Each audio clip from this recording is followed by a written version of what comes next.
Come to newspaper review once again, Chukwudi. Thank you. So I'd like to start with leadership newspaper this morning, and the lead story is on flood control plans by northern states amid federal government alerts. Henry, we talked about it.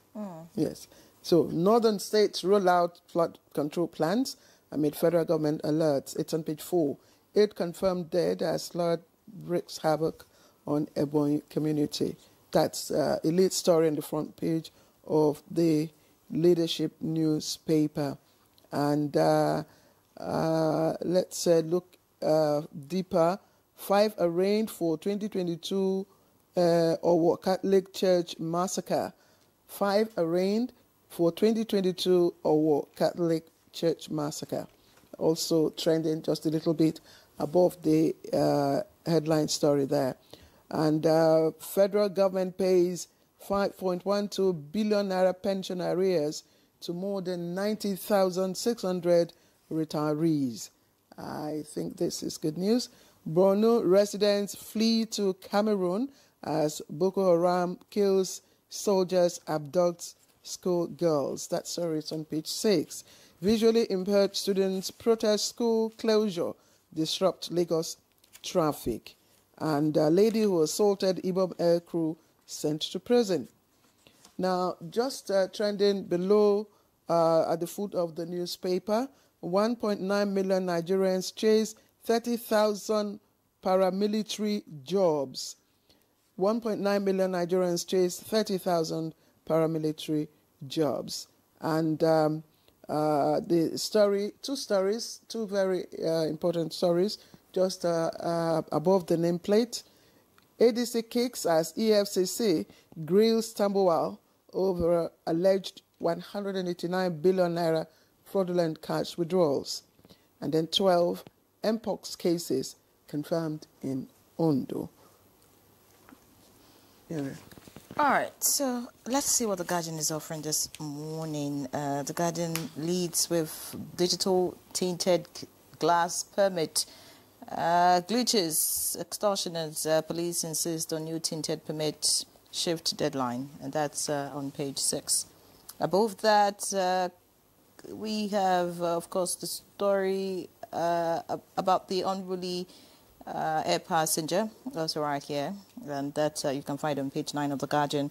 We'll look away from that. Below the picture story, right here, we have ADC accuses EFCC of witch hunt as Tambuwal held over alleged 189 billion naira breach. Protest rock Yelwata as gunmen kill 3 in fresh attack. Not a good one. Page 30 has that. Visually impaired protesters block airport road over closure of Farmcraft Center. That happens to be on all the papers this morning. And Oyebanji SARC's commissioners orders in Ekiti cabinet reshuffle. Details on page 7. Of course, the story about the core member and issues. NYC versus Raya is also right here. Vengeful act, says Labour Party, as lawyer threatens lawsuit. All right, that's it's on the Guardian. The Daily Trust doesn't have so much, but of course the story on Tambuwal leads this morning on the Daily Trust. It says the FCC detains Tambuwal, invites ex-governor Emeka Ihedioha. Okay. Above that, World Bank approves $300 million to support IDPs in northern Nigeria. Page 37. 5 months after federal government ban, another tanker explodes in Kaduna. That's on page 7. Boko Haram kills 3 soldiers, abducts schoolgirl in Borno. And below the picture story of the Daily Trust this morning, we have another Katsina local government enters peace deal with bandits. You want to hear that again? Another Katsina local government enters peace deal with bandits. That's on page 6. And below that, we killed many bandits in Zamfara, according to military. And finally, passenger remanded for assaulting airline staff. All right, Chukwudi. Claire, you had one concerning money paid out to pensioners. And anytime I hear that, it gladdens my heart. Because as we seem to all have agreed, prices are going down. A few things are happening to the economy, are positive things. But we still know that even that which we earn does not quite meet you know, the expectations of our purchases. But let's be happy one day at a time, as it were.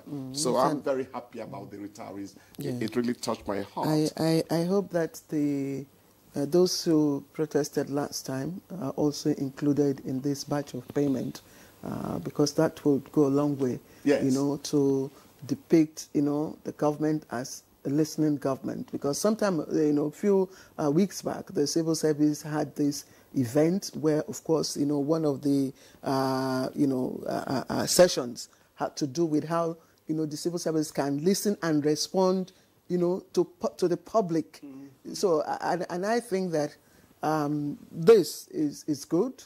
At least it will give those of us who are preparing, you know, to exit, a ray of hope. You done the reach already. Yeah. I can't believe that. Just like that, Chukwudi. Yes, that's Chukwudi, let's also life look. goes on, really, my dear. Yes, let's also look at. I think the lead story on the front page of the leadership is northern states. You know, I mean, taking action via the early warning signal that was given out by the Ministry of Environment. Yera and I, you know, are talking about it, and I think this is what it should be. Once you have an early warning signal, make the best use of it. Now we are seeing the northern states doing something. What about the other states that were mentioned? No, it's the flooding has actually become an ill wind that blows no one any good. So it's a matter of the degree to which you are affected, but it gets to everybody. But even the people you say are taking action, I would say they are reacting. Because this period of year, it will happen again next year. You don't have to be a prophet to know. So I would be more interested in what they have started doing on their own before NIMET and the rest of them started saying, hey, if they come again, oh, as usual, oh. Because it has gone beyond even that which block drainages, houses built in the wrong places cause, to ice is melting in the Arctic and spilling its waters to the mainland, dry land, so that a little rain comes, as to what the ice has already released, and you have a deluge. You know, someone was asking how we've been able to integrate the meaning of climate change into the heart of Nigerians, such that they begin to take action themselves and not also to, you know, wait for government. There are little things that we can do on our own. You just talked about, you know, blocked, you know, drains and yes, and gutters. Exactly. So these are small little things that we can do to avoid, you know, flash flooding. Yes, a stitch in time, they say, saves 9. Action now may save more trouble later. That's the meaning of that,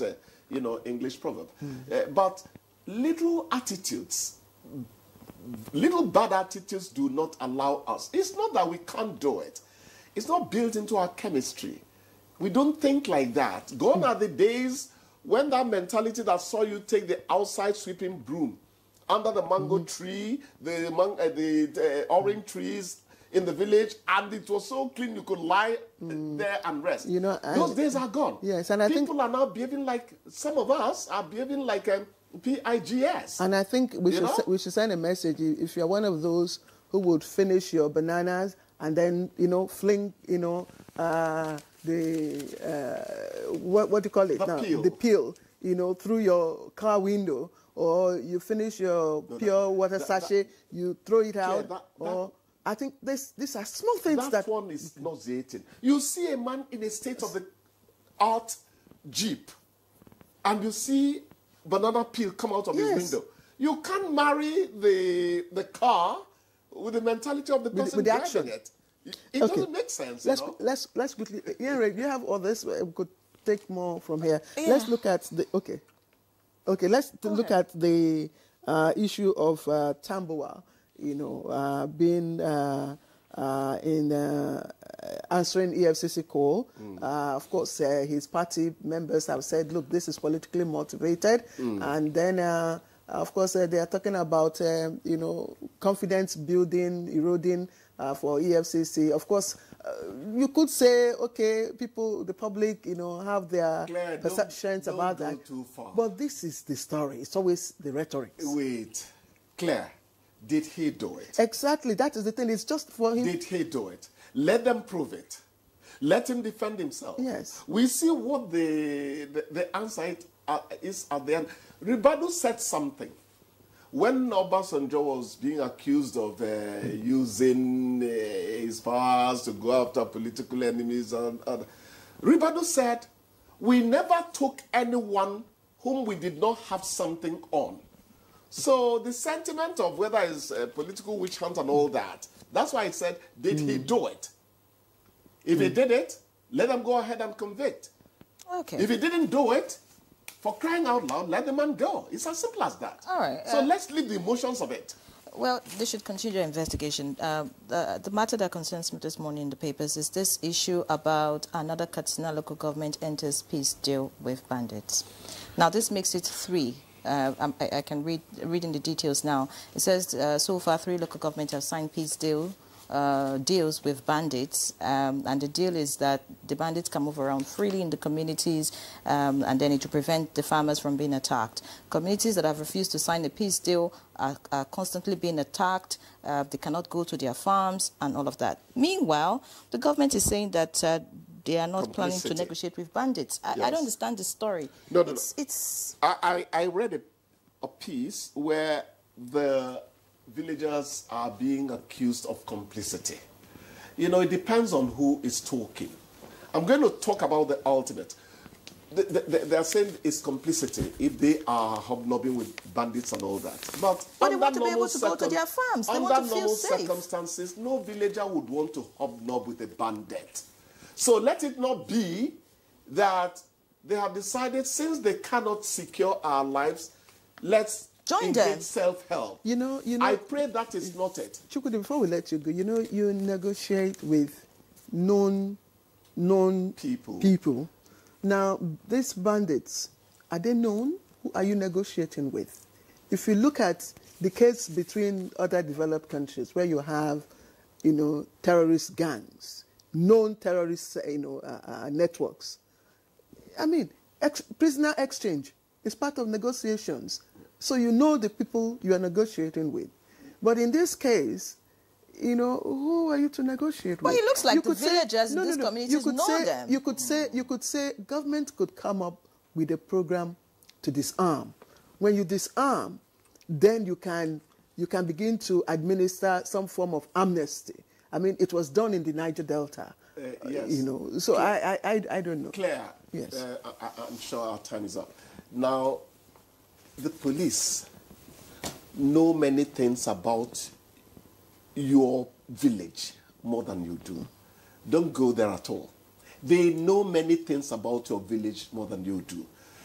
They know the bandits. The question is, which one of them is stepping forward to say, okay, we want to talk with you? All right. Is it not going to be a straight dash to jail and all that?